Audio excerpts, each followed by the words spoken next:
Hallelujah. Ang lahat po ng anak ng Panginoon magsisigaw ng Hallelujah!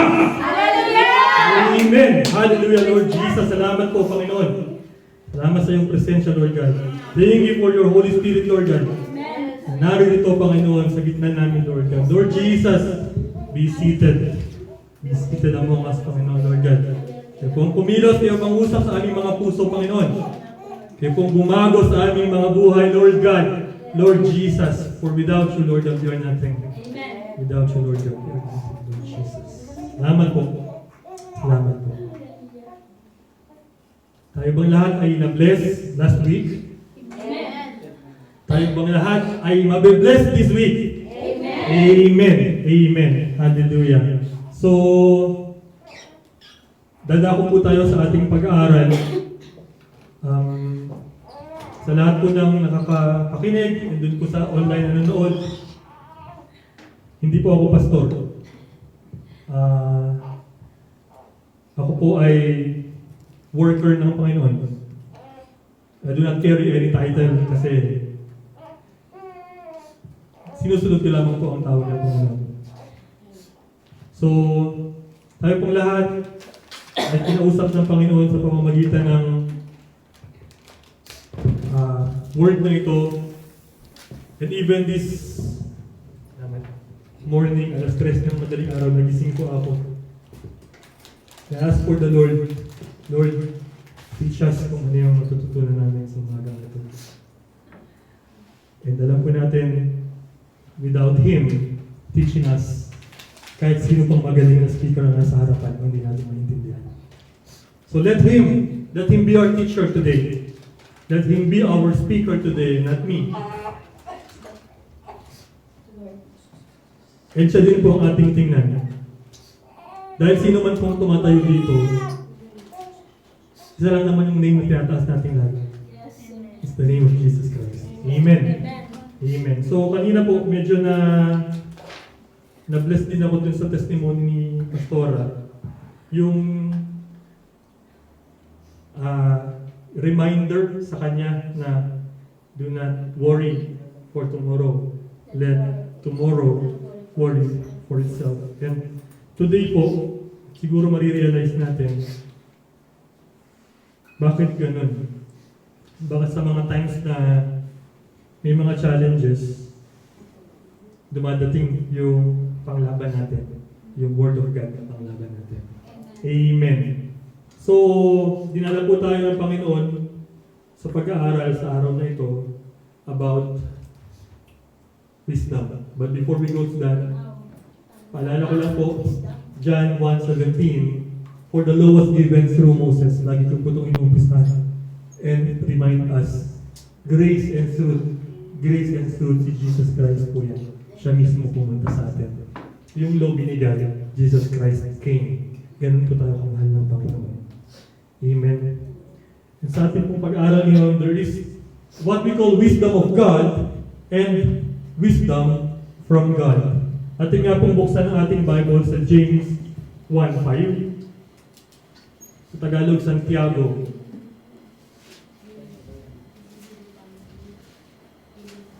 Magsabi po ng Amen, yung nakakita na. Amen. Santiago 1, verse 5. Sige po. Maaari po nating basahin kung meron na po nakakita.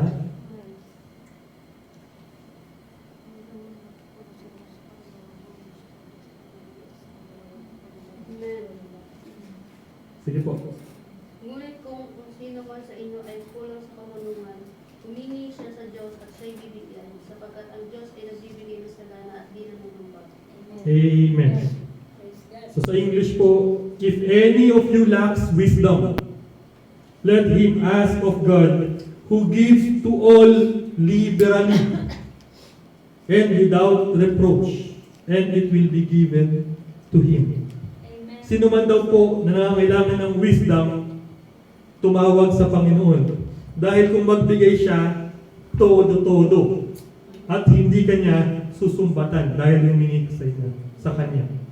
Gusto po ng Panginoon na tayo humingi sa Kanya sapagkat siya ang ating Aba, siya ang ating Father.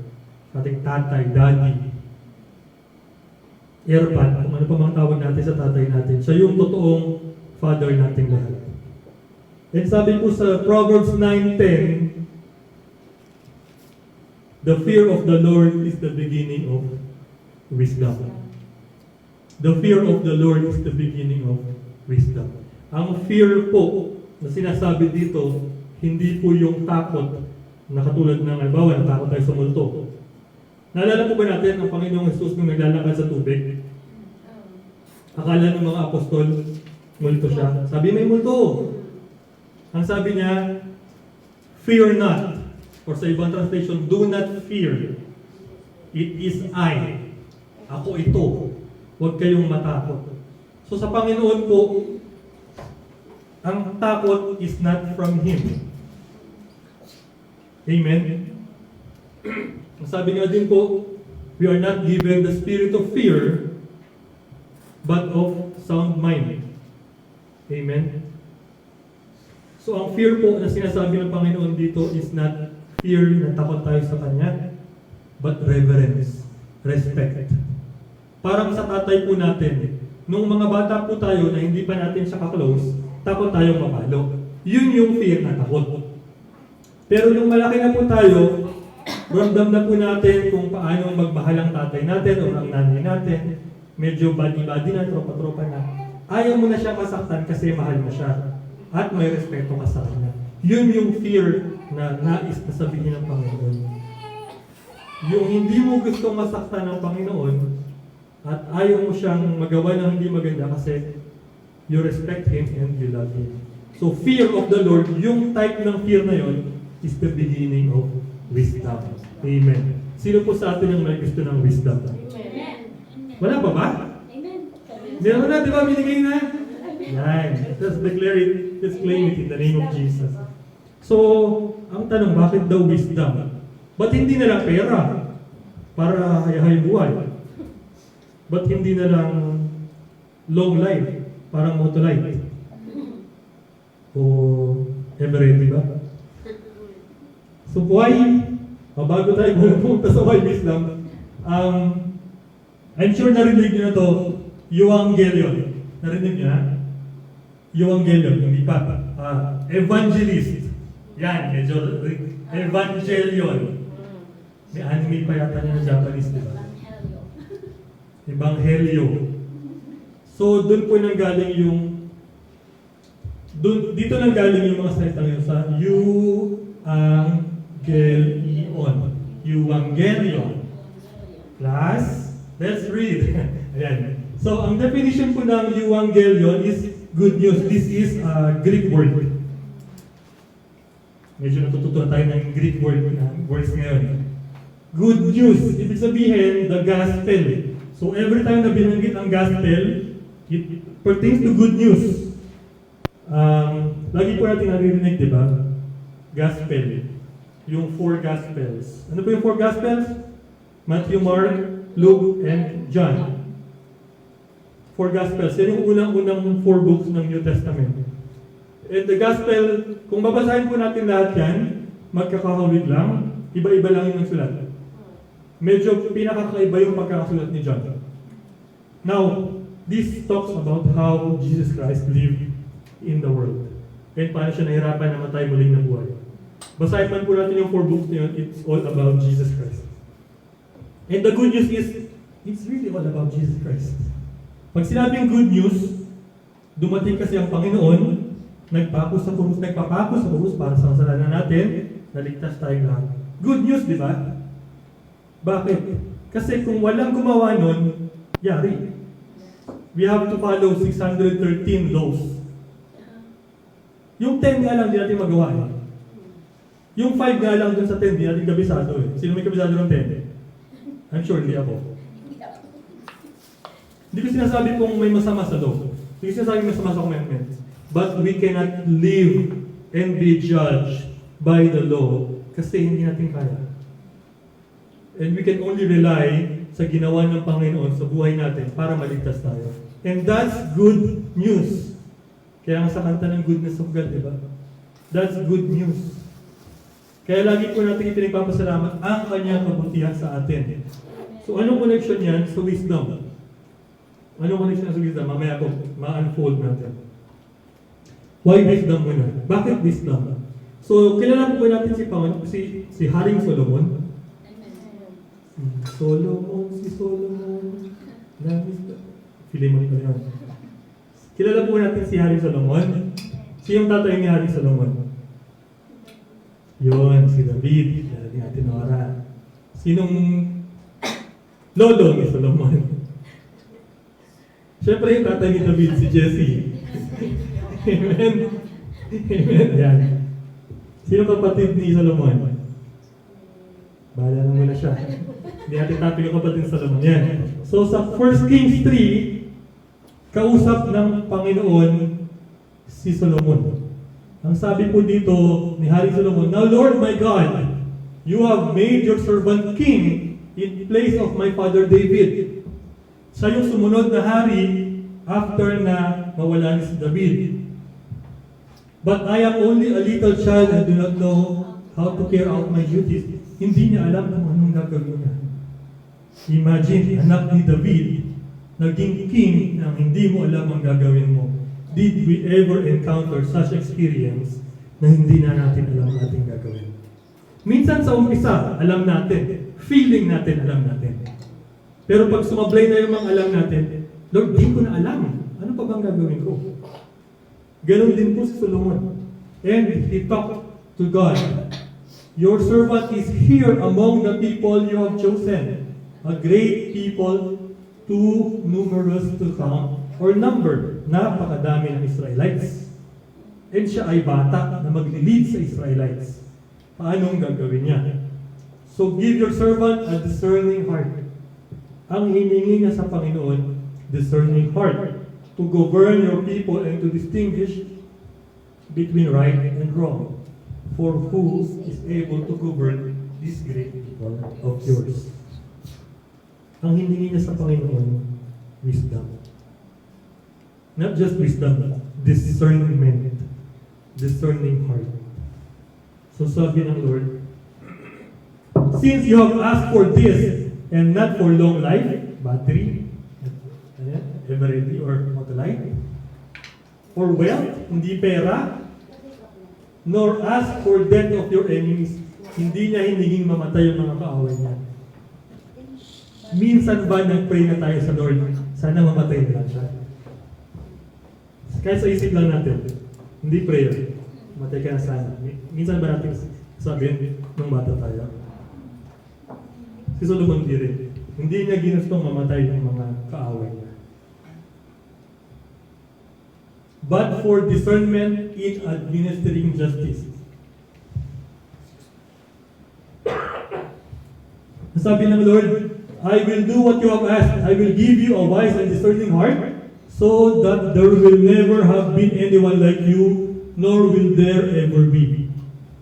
Kahit kailan po pala, wala nang mas tatalino pa kay Solomon. Ang wisdom pala, pag binigay ng Lord, wala nang hihigit. Pag sa Lord galing, wala nang hihigit. Kaya sino may pinakamatalino ngayon? Si Eman. Si Ian. Sino ba yung pinakamatalino ngayong tao? Namatay na si di ba? Yung brain na lang, yung Stephen Hawking. Napakatalino niya na pati yung brain niya pinanatili niyang buhay. Connected sa robot para nakakausap pa rin kung sino man kumakausap sa brain. Grabe mag-isip ng tao ngayon. Pero marami ding matalino na ang ginagawa kalokohan. Yung mga opisyal ng gobyerno na ginagamit ng talino para kumita ng pera or makanakaw ng pera, ng auto, ng murap. Marami ding matalino, hindi pala matalino, matalinaw pala. Sino sa atin yung nangopya ng college or high school? Elementary. Sino hindi kayo nangopya? Ako lang talaga makasalanan dito. Sigurado ako nangopya ako kahit ng college. Bagsak tuloy ako. Matalinaw, hindi pala matalinaw. Malabo pala ang mata ko. Hindi, actually, mas matalino yung teacher ko, magkaibang set pala yung exam. Set 3, set 3 pala. So yung katabi mo, iba yung questions. Kopya ka ng kopya. A, B, A, B, A, A, C, C. Din pala, ibang questions pala yung kanya. Kaya bumagsak ako. Kasi nga, matalinaw. Hindi matalino. Amen. Praise God. Kasi po, kay Solomon, binigyan siya ng wisdom na wala nang papantay. So kahit po pala yung si Stephen Hawking na nabanggit ko, si Bill Gates na naging pinakamayaman ngayon dahil gumawa ng Microsoft, si Steve Jobs na nagtayo ng Apple company, wala po palang higit kay Solomon. So kung sino man po dito may gusto maging matalino, kay Solomon tayo magpaturo. Kay Jesus tayo magpaturo. Kasi ang wisdom ng Solomon galing kay Lord. Amen? So sabi po dito, bukod doon, moreover, I will give you what you have not asked for. Yung hindi mo hiningi, ibibigay ko na rin. Sabi ng Lord. Sabi niya, wealth and honor, so that in your lifetime you will have no equal among kings. Wala nang yayaman pa kay Solomon. So yung binanggit ko kanina, Steve Jobs, Bill Gates. Ang kilala ko lang Bill Gates, yung kada Sunday, kada weekend, kada month end dumadating eh. Si Bill, na may tropang si Judith. Pag Judith na, kailangan magbayad na. Kaya yung mga bills, tsaka sa Yeah. And if you walk in obedience to me and keep my decrees and commands as David your father did, I will give you ganda ng ano niya. long life. Ganda. So sabi dito, kanina tinanong ko, why wisdom? Why wisdom? Actually, yung hiningi ni Solomon, yung discerning heart, yun pala yung pinaka-importante sa lahat. And sa kwento po ng buhay ni Haring Solomon, siya yung naging pinakamayaman. Sumablay lang talaga si Solomon saan? Sa babae. Yan. Pag sobrang hayahin na ang buhay, tumatalikod sa Lord. Ganyan tayo mga tao eh. Ang ganda-ganda na ng umpisa eh. Lord, bigyan mo ko ng wisdom kasi yun lang kailangan ko. Pero nung meron na ng lahat, ginusto na rin yung ibang babae. Bukod doon, nakipagkasundo na rin siya sa religion ng ibang partners niya. Doon nasira ang buhay ni Solomon. So why wisdom? Nawala po yung wisdom sa kanya ng panahon na yun. Kasi kung wisdom ng Lord ang ginamit niya, hindi ko mangyayari. Amen? Amen. So why wisdom? Ganun po ka-importante ang wisdom. Kasi pag Lord ang nagbigay sa atin ng wisdom, it's not about intelligence. Magkaiba po yung intelligence sa wisdom. Magkaiba yung degree, yung tapos ng kung ano mang kurso. Magkaiba yung sa wisdom. Kung minsan nga, ang taas-taas na ng pinag-aralan natin eh, pero pag pinagsabihan tayo ng lolo natin, nare-realize natin, oo nga, tama si lolo. Nauna nga ang itlog kasi manok. Hindi, joke lang. So, why wisdom? Kasi po, sobrang importante ng wisdom. Doon mag-uumpisa ang lahat. Pero yung wisdom na yun, it should be the wisdom from God. Amen? But not from this world.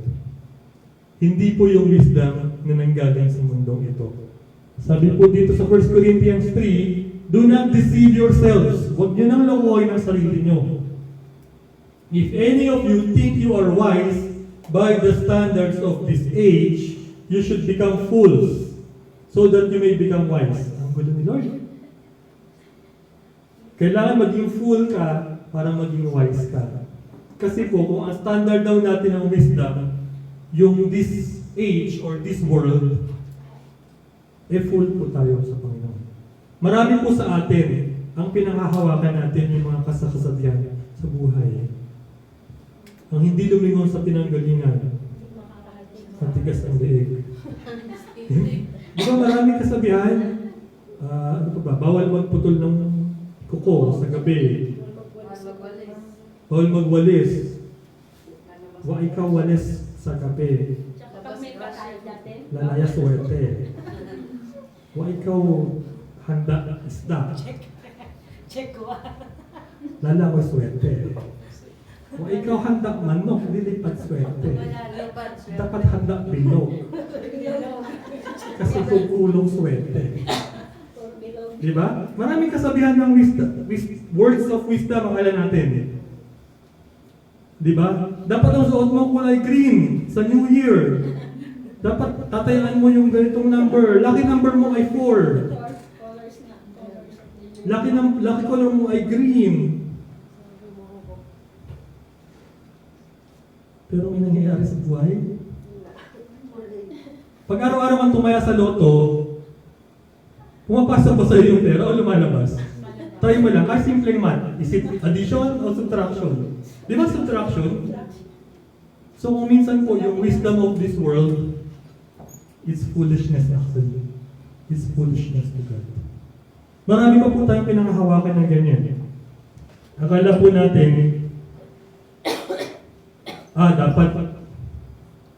dapat magbibigay ako para balikan ng Lord ng siksik biglig at umaapaw. Ano ibig sabihin nakipag-bargain ka kay Lord? Lord, invest ko to sa'yo para balikan mo ako. Hindi eh. Actually, bago ka makapagbigay, binigyan ka na ng Lord. Yung 10%, may 90% na binigay sa'yo. Kaya makapagbigay ka ng 10%. So, ganun po ang totoong wisdom ng Panginoon. It's not about paano tayo makakakuha ng gusto natin sa mundong ito. It's about paano mangyayari sa buhay natin ang kanyang plano. Amen. Ang wisdom ng Panginoon, hindi po kapareho ng wisdom sa mundo. Maraming yumayaman dahil matalino. Totoo yan. Ang tanong, saan ba sila pupunta after dito? Ang age po natin, sabi nga po kanina, ano pong sabi, 70? Okay, 70. Imagine natin, mahabang panahon na po ba yung 70 years? Palagay po natin. Gusto natin mga 75? 80? Mahaba na po ba yun? 80? May lady po ba? Kasi sa heaven, eternity, walang katapusan. Ikumpara natin yung 70 years sa walang katapusang taon. Hindi po ba? Napakaliit. Kahit pag gusto natin, sige, mag-ipon ako ng $200 million para pagdating ko ng 80 years, may pera na ako. Hindi na ako mahirapan, hayang buhay, may lilibre ko pa kayo sa Cocos kung gusto nyo. Diba?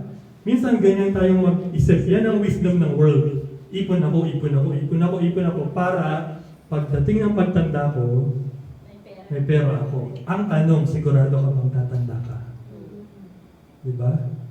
So ang wisdom ng Panginoon po, yung i-ensure na pagdating sa eternity na mas higit na mahaba kaysa sa 70-80 years natin dito, may assurance tayo. Amen. And yung assurance na yun po, hindi po natin makukuha sa pag-iipon ng pera. Meron po akong napanood na vlogger.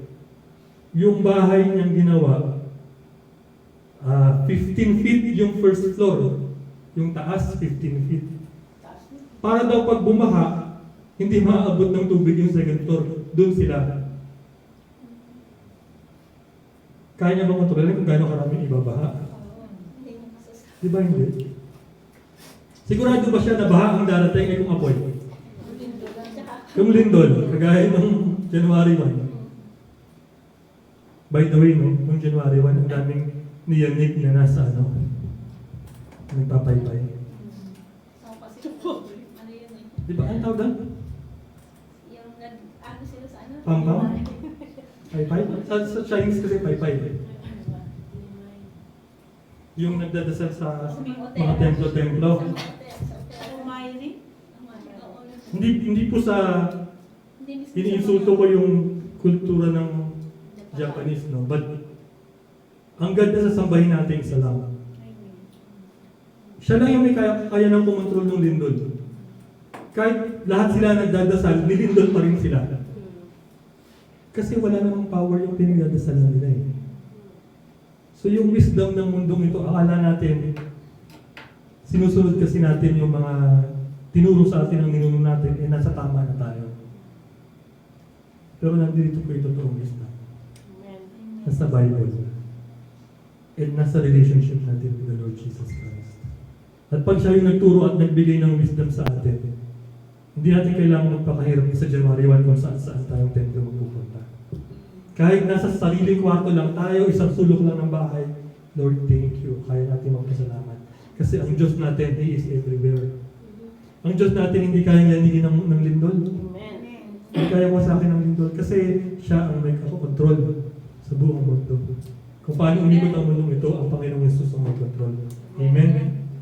So sabi po dito, as it is written, He catches the wise in their craftiness. And again, the Lord knows that the thoughts of the wise are futile or futile.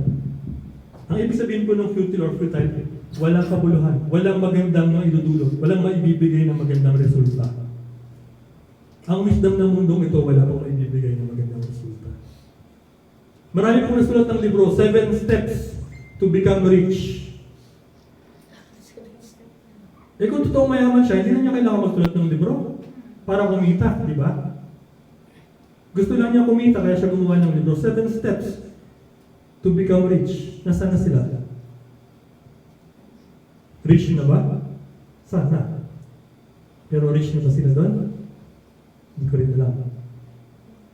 Di po ba sabi sa Bible, huwag tayo mag-ipon ng yaman dito sa mundo, kundi yung yaman sa langit. Dahil yung yaman doon, hindi na sisira, hindi inaanay, hindi nabubulok. Yung yaman dito, pag namatay tayo, iwanan din natin yan. Amen? Mag-ipon man tayo na mag-ipon, magpayaman man tayo na magpayaman. Pag namatay tayo, hubad tayong dumating, hubad din tayong aalis. Amen? Amen. So yung sumunod po dito, all things are yours, whether Paul or Apollos or Cephas. Kasi po, sa 1 Corinthians, nung time po na yun, nagkakaroon sila ng pagtatalo. Sino ba sundin nila? Si Paul, si Apollos, or si Cephas. Lahat po sila mga preacher na pumunta sa Corinth. Tapos nagkahati-hati yung church kasi may kanya-kanya silang gustong sundin. Ako dyan ako kay Brother Will. Ako dyan ako kay Brother Christian. Ako dyan ako kay Pastor Alex. Pero ang totoo po, lahat naman tayo kay Jesus Christ. Sabi nga po dito, di ba? Division talaga. All are yours and you are of Christ and Christ is of God. Iisa lang. Jesus Christ. So hindi na po natin kailangan maghiwa-hiwalay. Yung dito ako kasi hindi ko gusto yung maingay na tugtugan. Dito ako sa piano lang, gitara lang. Dito ako kasi gusto ko may drums. Di ba, meron pong iba't ibang, napakarami ng church ngayon. Amen po ba? Amen. Napakarami ng pinaniniwalaan na, dito ako kay Benin, dito ako kay Maurice Rulo, dito ako kay Pastor Stephen Prado. Actually po, hindi naman yung name nila, di ba? Ang importante, ang mahalaga is ang name lang. Jesus Christ. And yun po yung wisdom na binibigay ng Lord. We all do this for His glory alone, not for our names. Amen. So yung wisdom po natin na panghahawakan, yung galing sa Lord. Amen. So kahit nasaan pong church tayo, basta mahalaga si Jesus Christ ang tinataas. Pag may ibang name, doon tayo medyo iwas-iwas tayo dyan. Kasi there's no other name given to man by which we will be saved. Only by the name of Jesus Christ. Amen.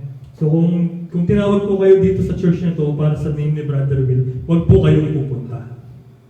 Kasi hindi si Brother Will ang magliligtas sa inyo. Kay Lord.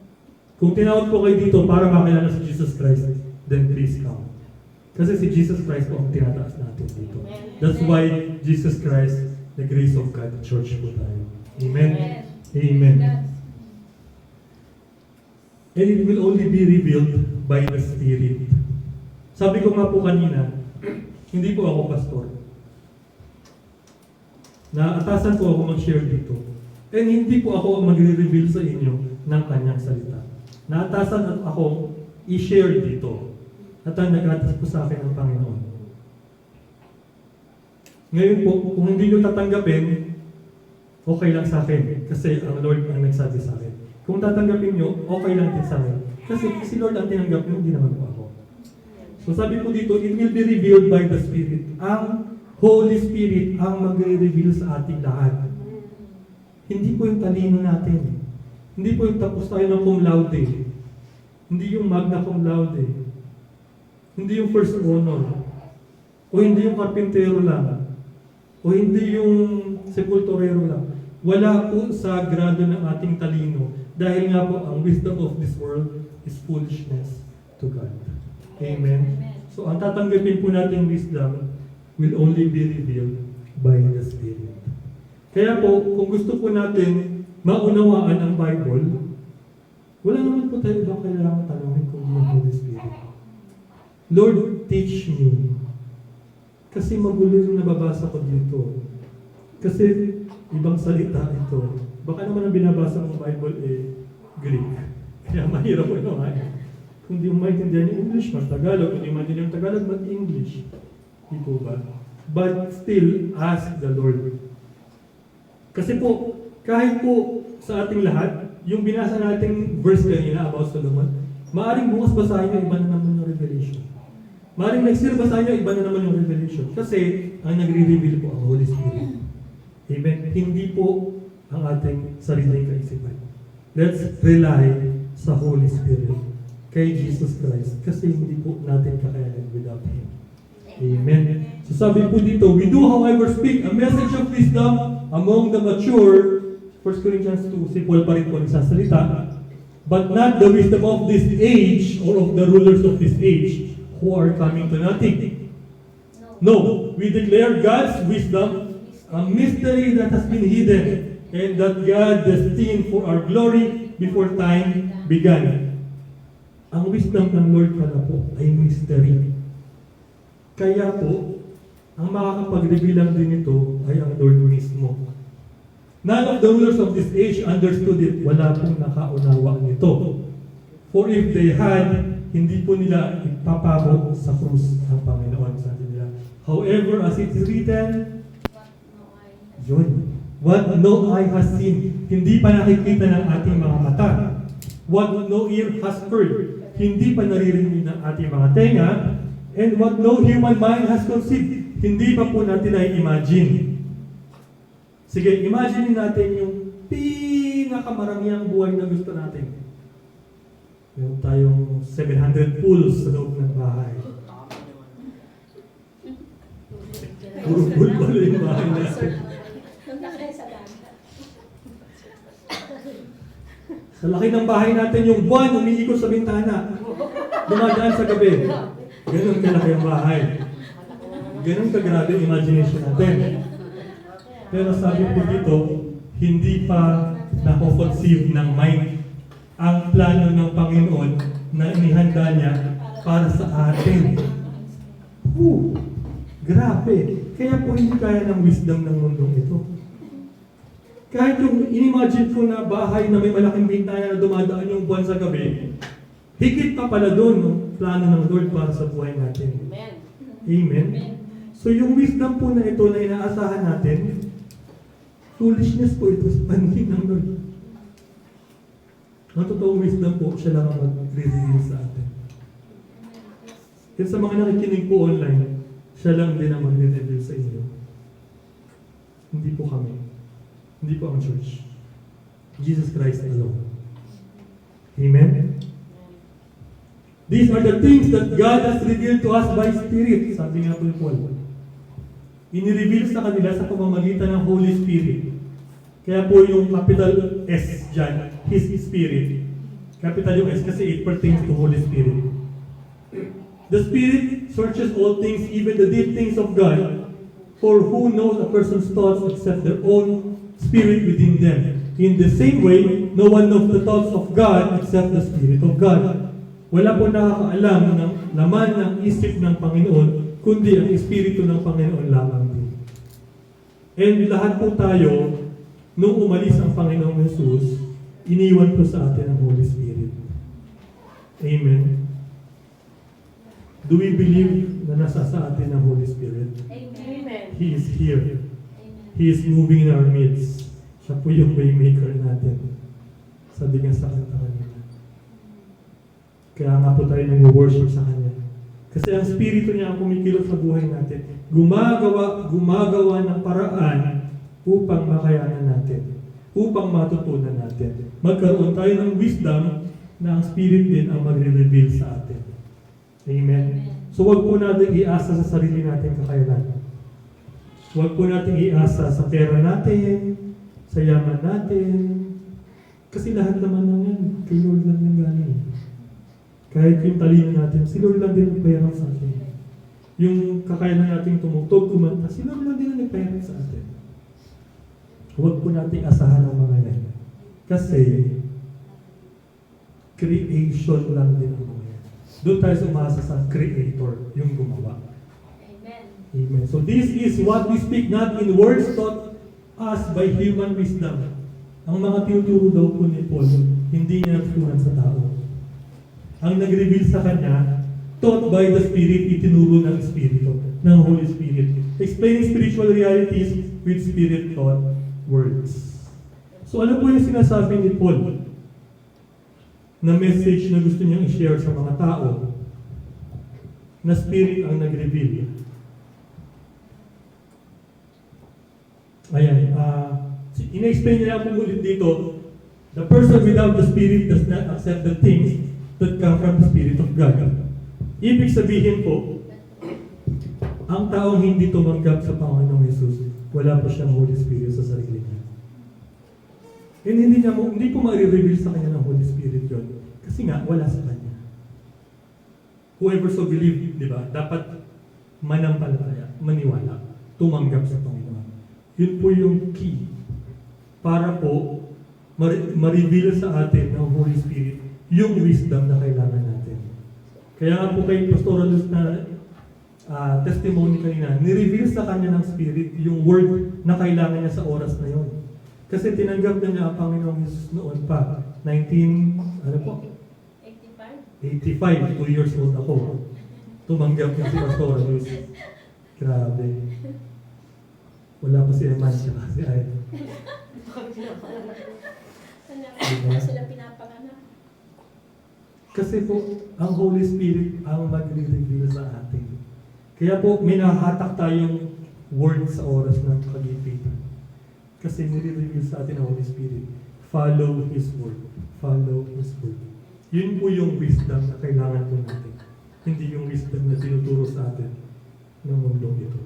Not even the wisdom na galing sa school.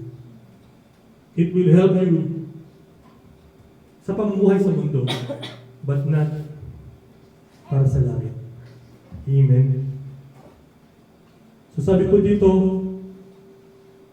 the power and wisdom of God. Ano po ba yung power at wisdom of God? For the message of the cross, dito na po nag-umpisa si Paul. So 1 Corinthians 1. Is foolishness to those who are perishing, but to us who are being saved, it is the power of God. Ang power of God po pala is the message of the cross. Ano po ba yung message of the cross? Na ang Panginoong Jesus namatay para sa atin. Inilibing, muling nabuhay. Yun po ang sentro ng Bible. Kung hindi po namatay ang Panginoong Jesus at muling nabuhay para sa atin, baliwala po lahat ng laman ng Bible. And nandoon din po pinakita yung power of God.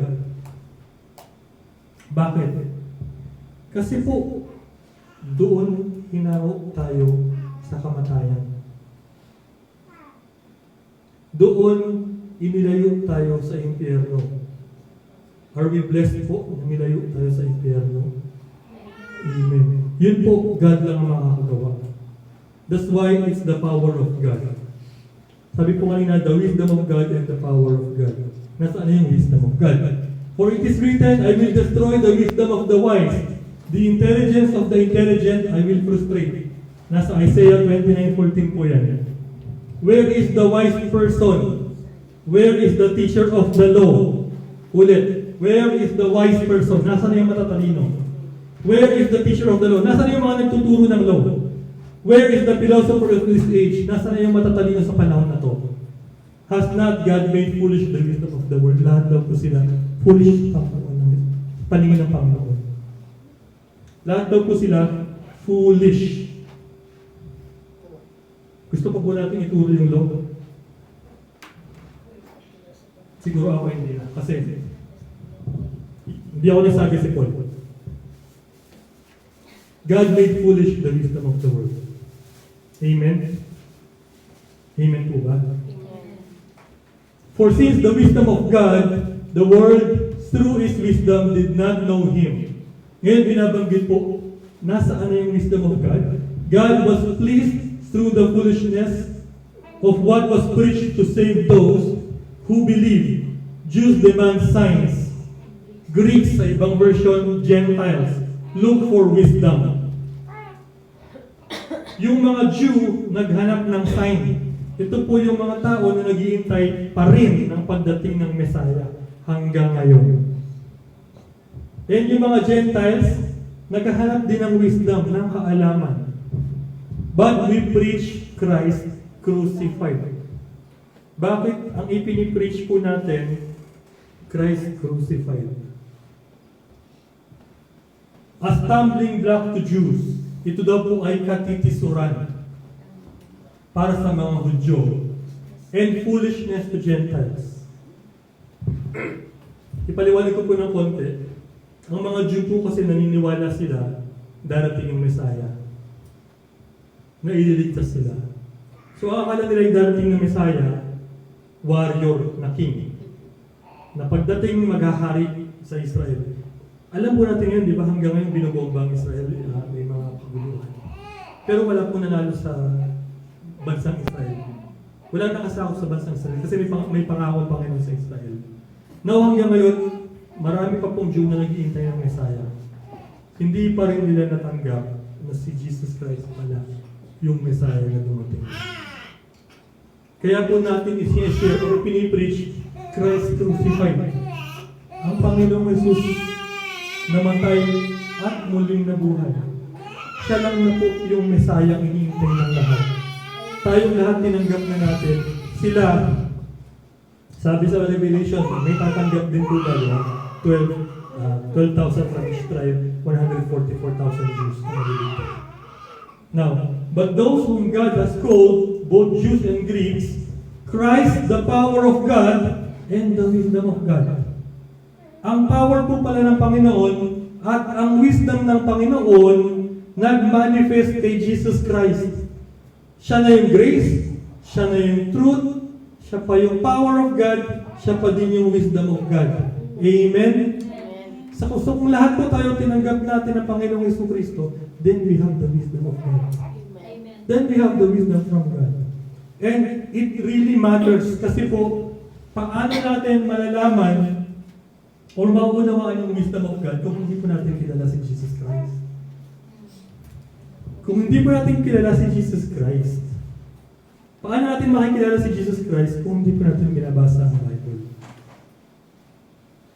May preacher naman. Makinig na lang ako sa preacher. Sabi nga po kanina, the Spirit will reveal. Di po ba? Iba yung i-reveal sa preacher, iba yung i-reveal sa'yo. Iba yung i-reveal sa akin. Amen? Amen. At ibibigay yun sa oras na kailangan natin. Amen? Amen. So, kung gusto po natin ng wisdom, Christ is the power of God and the wisdom of God. Amen. Amen. Jesus Christ alone. So kung iisipin po, complete package ng Jesus Christ natin, ang Panginoong Jesus natin, wala na tayong hahanapin pa. Wala nang hahanapin pa. Wala nang nanaisip pa. Di mamalagi. Ang Panginoong Jesus, oras na tinanggap po natin and we allow Him to work on us. And we allow the Holy Spirit to reveal to us yung wisdom po na gusto natin, siya yung magsusupply. Amen. Amen. So, kung nahihiya po tayo minsan na tumayo dito para sabihin na bakit ako yung mag-share ng verse? Wala naman akong alam dyan. Baguhan lang akong Christian. No. Huwag ka pumasa sa sarili mo. Wala po akong na-reading verse. Ang Lord naman po provide. Amen. Kagaya po kanina kay Ate Nora. Binigyan siya ng Lord, automatic. I'm sure humingi si Ate Nora. Bago umaupo eh. Di ba? Binigyan ka na. Ganti nga. Lagi niya akong binibigla eh. Meron sigurong purpose yun sa'yo. Kasi po kung hindi kayo binigla, hindi ko ma-share ngayon. Ang Lord pa rin po ang pumilas. Amen. Ito po ay on the spot na patotoo. Di po ba? Kasi i-reveal sa atin kung hihingi tayo sa Kanya nang may paniniwala. Baka naman hingi tayo ng hingi eh. Sige nga Lord, bigay mo nga sa akin. Pag binigay mo sa akin yan, lalakad akong paluhod hanggang altar. Okay, pag, ano yung sugal? Tumaya ka sa Lord pag nanalo, all the way ka, pag natalo, atras ka, gano'n. Di ba? Ang wisdom ng mundo, ganyan eh. Sige Lord, ibigay mo lang sa akin to. Lord, ibigay mo lang sa akin to. Maglilingkod na ako sa'yo. What? Puta na loob pa ng Lord sa'yo yung paglilingkod mo? Hindi ba dapat lang na maglingkod tayo dahil niligtas na tayo ng Panginoon? Amen. Wala na tayo ibang reason. Oo, may oras tayo kailangan natin magtrabaho. Oo, may oras tayo kailangan natin kasi kasuyin ang pamilya natin. Pero lahat ng yan sa Lord galing. Sabi ko nga po kanina, ang priority natin dapat yung Creator. Hindi yung creation.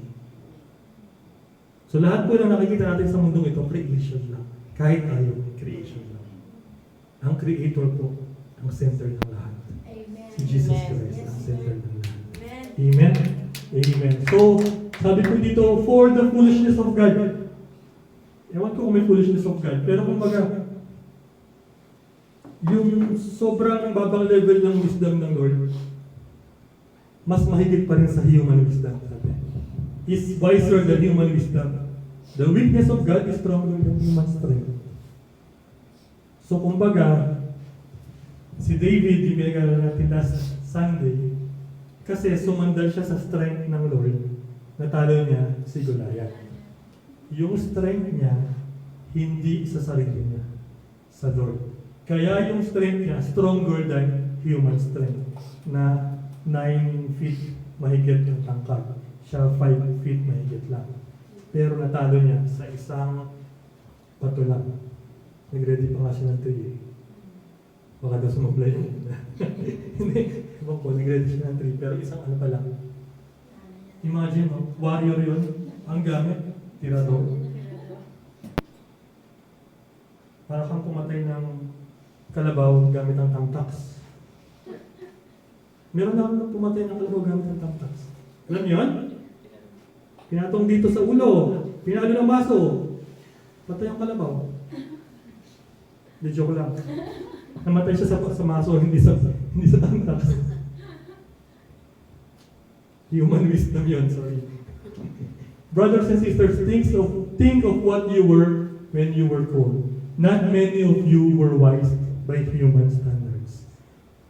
Nung tinawag daw tayo ng Panginoon, sa paningin ng mga tao, hindi naman talaga tayo wise. Totoo, di ba? Nahihiya pa ka tayo pumunta dito sa harapan niyo. Kasi, yung preaching niya kay pastor lang yan. Si pastor ang nagkakayangan yan eh. Nag-aral si pastor ng ganito eh. Nag-aral si pastor ng ganyan eh. Diba? So, nung umpisa, yun daw ang iniisip natin. Not many of you or us were wise by human standards. Not many were influential. Nung pong hindi pa po tayo nag-share ng word, meron po bang nakikinig sa atin pag nagsalita tayo? Siguro pamilya natin. Kasi no choice na sila. Kailangan nila makinig. Pero dito po, nagkaroon tayo ng chance na maka-influence ng people. Not because of our kakayanan, but because of the power of God in us. Amen. But God shows the foolish things of the world to shame the wise. Kung mapapansin po natin, pag binasa po natin yung Bible, ang pinipili ng Lord yung mga yung mga mahihina. Di po ba? Para matalo si Goliath, si David. Bakit hindi na lang higante rin kinuha ni Lord para easy-easy lang? Hindi. Kasi sa weakness natin, dun dumalabas yung power ng God, ng Lord. Amen? Kaya huwag po tayong matakot na may weakness tayo. Kasi dun nga magagamit ng Lord yung power niya sa atin. Kasi kung sabihin natin, kaya ko yan kasi sanay na ako magbasa ng Bible eh. Sanay na ako mag-preach eh. Yung mga umaasa sa sarili nila, kasi sila yung binabagsak. Ang tataas ng sarili ay binababa, di ba ba? At ang bababa ay itinataas ng Panginoon. God chose the lowly things of this world and the despised things. Despised things yun yung mga inaayawan. Yung mga makasalanan na inaayawan. Di po ba si Matthew tinawag niya? Makasalanan. Yung umakay sa puno. Sino po? Sa kanya. Nakalimutan tuloy natin yung pangalan sa Lord. Di ba tax collector din siya? Tax collector. Ang pinipili ng Lord po, yung mga may weakness. Kaya po kung titingnan natin yung sarili natin at sasabihin natin weak tayo, thank you Lord. Kasi pinili na tayo. Kasi hindi tayo umasa sa sarili natin. Sa Kanya tayo umasa. Amen? So we let Him work on us. We don't work so that He will be glorified. We let Him work on us. Amen? Nakalimutan ko talaga yung pangalan. Hanggang ngayon iniisip ko pa. Zacchaeus! Zacchaeus, yun. Tapos sino pa? Yung babae sa well, di ba? Samaritana. Di ba? Tapos yung babaeng caught in adultery, di ba? Sabi, wala nang ko, condemn sa'yo. Sabi na Lord. Kung mapapansin po natin, kumikilos ng Panginoon sa mga taong ito, it's because doon po mapapakita yung power ng Lord. Di po ba? Amen po ba? Amen. Are we excited po na pakita ng Lord ang power niya sa buhay natin? Amen. Amen? Amen. Sumigaw nga po tayo ng Hallelujah, praise the Lord! Hallelujah, praise the Lord! Hallelujah. Hallelujah, salamat sa Lord kasi kung wala po itong mga weakness na to, siguro ang yabang natin ngayon. Kung lahat kaya natin gawin, hindi na siguro tayo makikinig sa Lord. Kahit nga lang ngayon eh. Ang dami na natin hindi kaya gawin, minsan hindi pa tayo nakikinig. Amen. It is because of Him that you are in Christ Jesus. Amen. Hallelujah. Siya din po ang tumawag sa atin, kaya tayo na kay Kristo ngayon. Hindi po sa sarili natin kakayanan. Alam ko yan eh, automatic pinanganak ako, kaya ako si Jesus eh. Kaya nandito ako. Meron bang ganon? Wala. Meron bang naging Christian na walang nag-preach? Di po ba sabi, faith comes from hearing, and hearing by the word of God. And who will believe kung walang nagsalita o nag-share? And sino mag-share kung hindi siya tinawag? Kaya po, ang source po ng faith nating lahat, si Jesus Christ din. Kasi tinawag niya yung magpipreach para marinig natin. And magkakaroon tayo ng faith kasi patuloy natin naririnig ang word of God. Faith comes from hearing and hearing by the word of God. Amen? Amen. Therefore, as it is written, let the one who boasts for glory, boast in the Lord or glory in the Lord. Kung sino man po ang gustong magyabang, ipagyabang na lang natin ang Panginoon. Panginoon lang ang sakalang. Si Lord lang ang sakalang. Siya lang ang malakas. Siya lang ang may power. Siya lang ang may wisdom kasi wala tayo. Amen? Kung sino man po sa atin ang hindi uma-agree, kay Lord na kayo makipag-usap. Hindi po sa amin. Kasi si Lord lang ang sakalang, hindi rin po kami. Amen? To Christ Jesus be the glory. Hallelujah.